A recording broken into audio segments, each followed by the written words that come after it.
Back here at Bistro 1907 with chef and owner Mark Canzonetta. Hey, Mike Case, a how new are you? locale for us. I know, right? I know. Isn't this great? We're finally in the building. Feverishly working today. I know. like My that. staff's in the back getting ready for lunch service. So today we're here to do some things based around local in Ohio. Right, and there's no better season. They say knee-high by the 4th of July, but people sell corn now. Well, it's coming in early from Marietta, Ohio. Yeah. So knee-high by the 4th of July is true. And I was with Rick Molnar yesterday. He says we're going to have some corn by the end of the week.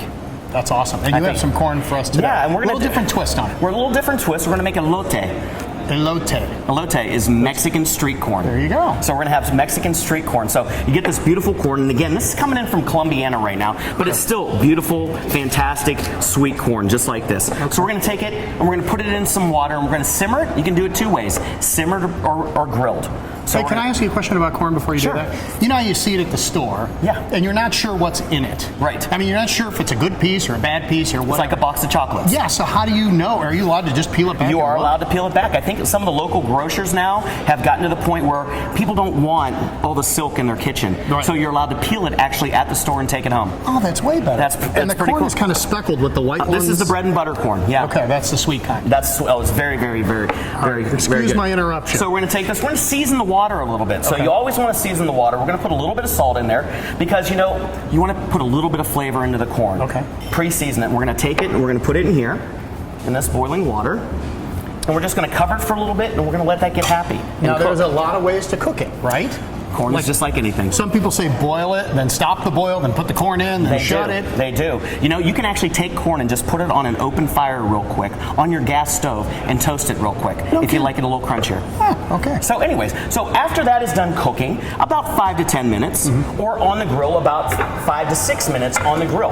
You're going to have two different kinds of corn that come out. You have the beautiful just boiled corn, and then you have this wonderful charred corn. I like the charred corn especially for the elote because it gives it bigger depth of flavor. So what we do here is we're going to take a plate, and you're going to find this crazy. We're going to brush it with mayonnaise. All right. Okay. I'm interested. Now you got my interest. You know, it's kind of like food glue. Okay. So we're just going to brush this with mayonnaise because mayonnaise does what? It holds everything together. Okay. Like when you get a turkey club or whatever you're eating, it's food glue. So we take that. We're going to now season that with a little bit of chili lime dust. Chili lime, a little chili diaboral, a little bit of lime zest, a little bit of salt, a little bit of pepper. Okay. Now we're going to take and do a couple more real quick. And you see how that just brushes on? It makes like a little coating. And mayonnaise is kind of neutral. You know, it's not exactly the most healthy thing to put on corn. But think about it. I was thinking it was butter. I thought it was butter. To tell you the truth. Well, butter doesn't hold down all the seasonings as well. Okay. All right, so we're just going to season these. Okay. Just like that. Oh, you can smell it. Oh my God, it's amazing. So we're going to season them, and now we're going to top it with a little bit of cilantro. Give it that bright, fragrant, herby overtones. A little bit of cotija. What's cotija? It's like the Mexican, in between like a goat cheese and a feta. Oh. And then we're going to take some toasted pepitas, which are pumpkin seeds, put that over the top for a little bit of crunch. Oh yeah, that's good. And then now we're going to hit it with a little bit of ancho chili aioli and just make it a little better. Top it off with a little bit more dust. And there you have Mexican street food. How about that? Isn't that crazy? That is crazy. Are you willing to try that, Mike Case? I'm willing to try it. All right, Should we give it a go? Let's give it a go. Now wait, there's a lot of ways to eat corn. Some go left to right and then start again like a typewriter. Some go down and around. I go left to right. And then start again on the left? Or do you go back? I go back. I go back. You do? I do. Oh, okay. I go left to right and then I go back. All right, you ready? Yeah. Oh, dude, that's ridiculous.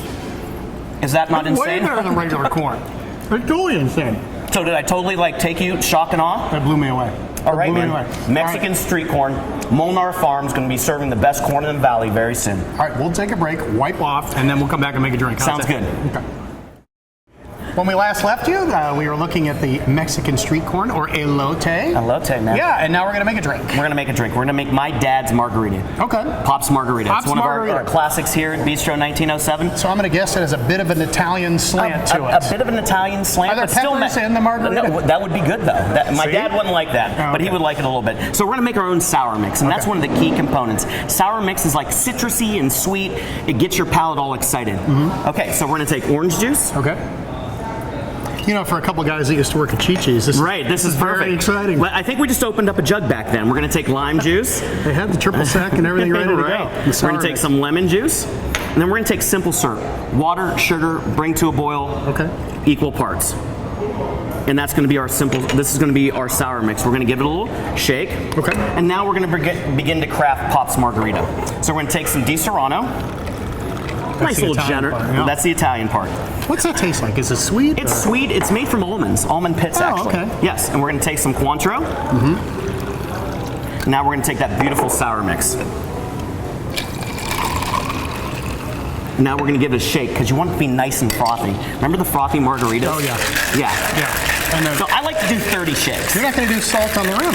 No, because this is Italian. It's a different kind of drink. Yeah. Okay. So we want to make it really nice and frothy. Okay.